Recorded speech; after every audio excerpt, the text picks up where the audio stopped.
ulang-ulang dan ulang lagi, saya baru mendapatkan ide, tapi saya belum tahu ini sudah benar atau belum. Nah, dalam rancangan asesmen diagnostik ini yang kita tahu bahwa kita akan mengetahui tentang asesmen non-kognitif dan asesmen kognitif. Jadi asesmen non-kognitif ini, sebentar ya, saya bantu buka dokumennya saya karena dari HP juga agak kecil.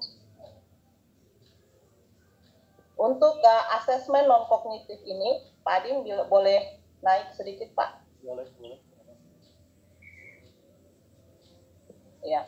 Jadi kita akan menanyakan, ini kita lakukan di awal pembelajaran. Jadi kita akan menanyakan hal-hal kepada anak-anak yang berkaitan dengan kondisi keluarga, aktivitas siswa selama belajar di rumah, kemudian kesejahteraan psikologi dan sosial ekonomi siswa, pergaulan siswa. Jadi menanyakan hal-hal keseharian anak tersebut. Jadi kita tidak fokus kepada pembelajaran. Jadi kita fokus kepada apa yang terjadi dengan kehidupannya di hari-hari kehidupannya itu. Kita tanya seputaran itu. Jadi pertanyaan yang tidak sulit, tetapi dengan cepat dia bisa menjawab. Seperti yang saya buat di sini untuk informasi apa saja. Kondisi keluarga, mungkin kita tanya apa pekerjaan ayah dan ibunya, atau kita boleh tanya kondisi keluarga di rumah,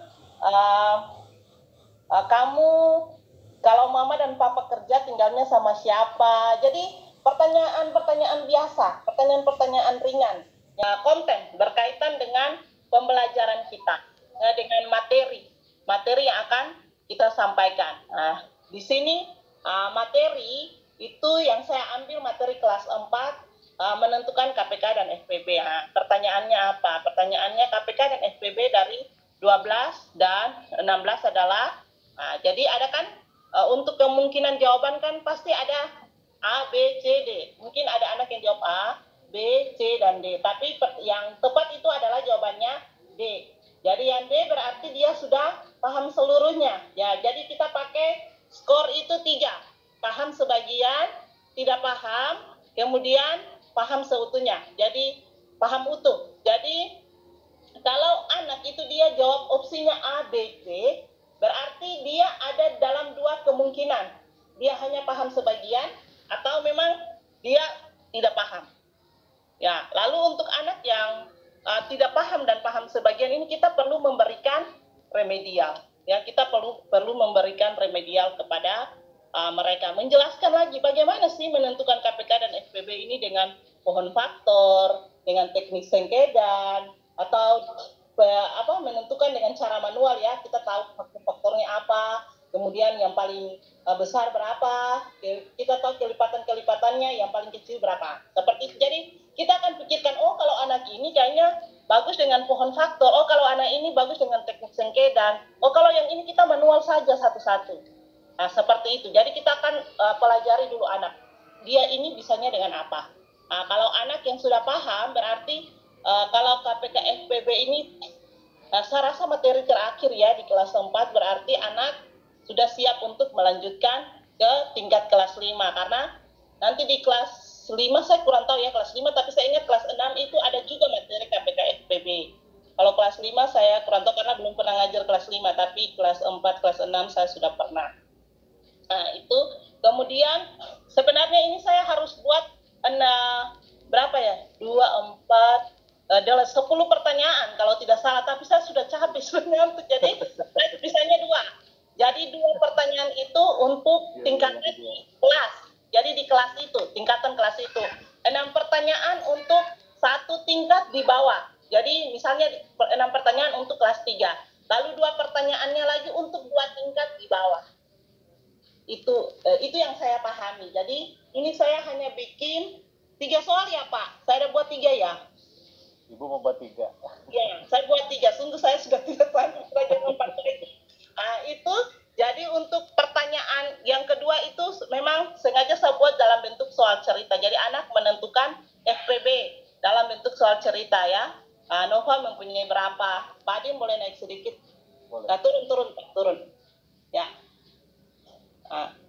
Ini Nova akan membagikan 28 pensil, 42 pena, dan 56 penggaris kepada beberapa siswa kelas 4. Setiap siswa diharuskan memperoleh jumlah dan jenis yang sama banyak. Berapa paling banyak siswa yang dapat Nova bagikan? Berarti kan kita cari FPB. Ya, kita cari FPB seperti yang tadi, bahwa ada 4 kemungkinan jawaban. Jika Anda menjawab jawaban benarnya ada pada C, jika Anda menjawab A, B, dan D, berarti dia paham sebagian atau tidak paham. Sehingga kita perlu melakukan penjelasan ulang atau kita melakukan remedial. Ya, kita fokuskan dia untuk mengerti materi ini dan segi mana yang Bapak Ibu harus perhatikan ciri khas anak. Dia ini bisanya dari segi mana kita menjelaskan. Nah, kalau C berarti dia sudah paham utuh, bisa lanjut untuk pembelajaran berikutnya.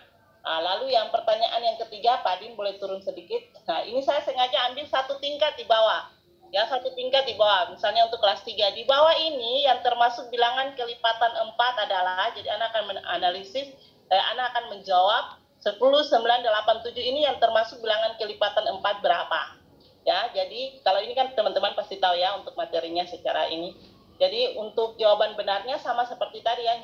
Untuk skornya itu kan pasti ada anak menjawab A, B, kemungkinan ya A, B, D, C. Jadi kalau yang jawab A, B, D berarti dia paham sebagian atau tidak paham. Kalau dia jawab C berarti dia paham utuh. Kalau dia masih paham sebagian atau tidak paham berarti kita perlu memberikan remedial. Dengan tekniknya apa? Dengan cara bagaimana supaya Anda bisa menyelesaikan soal itu. Kemudian kalau dia sudah paham utuh, kita lihat bahwa anak ini sudah siap untuk masuk ke pembelajaran berikutnya atau tidak. Ya, sudah pasti bisa bahwa dia sudah bisa dilanjutkan ke tahapan pembelajaran yang lebih tinggi. Seperti itu teman-teman hasil ini saya, kemudian persiapan untuk langkah-langkahnya, persiapan, pelaksanaan, kemudian apa satu lagi ya Pak Adin? Diagnosis dan tindak lanjut. Kemudian yang diperlukan, alat-alat yang diperlukan, lembaran soal. Kalau sekarang kita online mungkin kita perlu siapkan dalam bentuk Google Form kah, Quizzes kah, Kahoot kah, bagaimana kita melakukan segala sesuatu itu bisa menyenangkan dalam proses pembelajaran. Itu saja teman-teman, terima kasih. Baik, terima